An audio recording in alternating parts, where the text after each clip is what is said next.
You're back. Wow. Well, since you're here, I have another one for you. And it's a dark and twisted tale of the baby farm. A question: have you ever heard of the baby farm? No? Well, gather around. Gather around as we embark on a spine-chilling journey through the bizarre and macabre world of the baby farm. A tale that will make you chuckle nervously while glancing over your shoulders. Now, this is kind of scary, but let me drink my tea, though.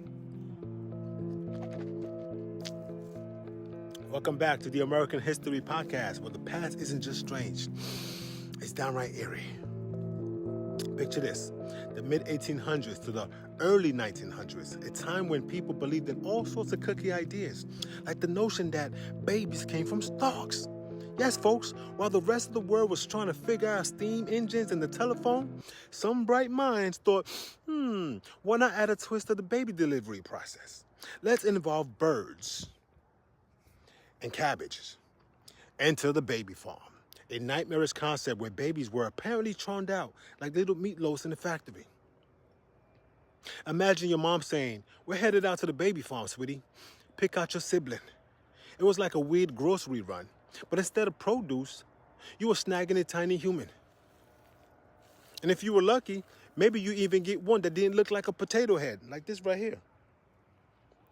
This is capitalism at its creepiest and its finest. Now, let's talk about who was cashing in on this bizarre baby business idea. Newspapers back then were filled with ads promising adorable cabbage-born children for adoption. Who needed to go through the hassle of traditional parenting when you could just pluck a baby from a patch like it was a particularly ripe fruit or vegetable? The baby farm was the ultimate capitalist dream. Who wouldn't want to sell a squishy infant like they were the latest fad?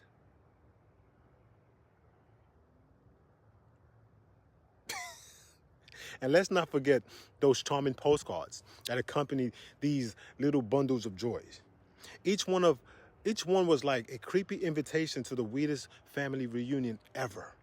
Congratulations, you've received a postcard from your very own cabbage baby. Warning, may come with a weird side Rastafarian dreads. Side effects. Just imagine the thrill of opening your mailbox to a postcard featuring a cherubic child with the tagline, "Adopt your nightmare today." Let's dive into the dark side of our baby saga. All right? Some might argue that the rise of these manufactured babies correlate with the emergence of NPCs. You know, the non-player characters in the video games. You see them on TikTok pretending they are NPCs as if they aren't really NPCs. You an NPC, bitch. Stop playing. But think about it long enough.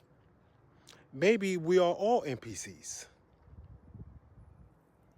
Are we all just walking, talking Cabbage Patch Kids, devoid of empathy and soul? I know a lot of people like that. There's probably one watching me right now.